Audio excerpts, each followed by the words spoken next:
লোকটা দেখতে খুব একটা আলাদা নয়। টেকো মাথা, মাঝারি উচ্চতা। নাম অতনু দত্ত। পিতার নাম মনীন্দ্র দত্ত। ঠিকানা কলকাতার রিজেন্ট পার্ক এলাকার ৯৯ নম্বর সড়কের ড্রিমটপ রেসিডেন্সি। কিন্তু এই সাধারণ চেহারার মানুষটির নাম জড়িয়ে আছে বাংলাদেশে ক্রিকেট জোয়ার সবচেয়ে ভয়ঙ্কর অধ্যায়ের সঙ্গে।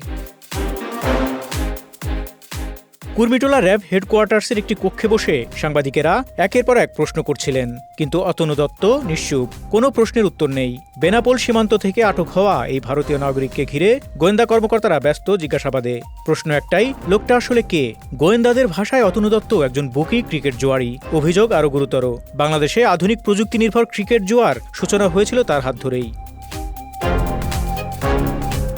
ক্রিকেট প্রেমীরা আইসিসির পাশাপাশি আরেকটি নাম খুব ভালো করে চেনেন, আকসু।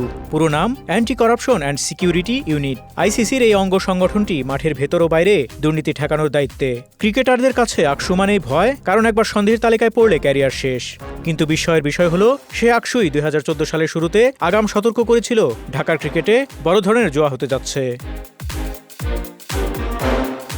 নিউজিল্যান্ড ও দক্ষিণ আফ্রিকার ম্যাচ ঘিরে ভারতে প্রথম ধরা পড়ে নতুন ধরনের ক্রিকেট জোয়ার কৌশল। পাঞ্জাবের লুধিয়ানার একটি বাড়ি থেকে পুলিশ গ্রেপ্তার করে ৪ যুবককে। উদ্ধার হয় ৩৬টি মোবাইল ফোন।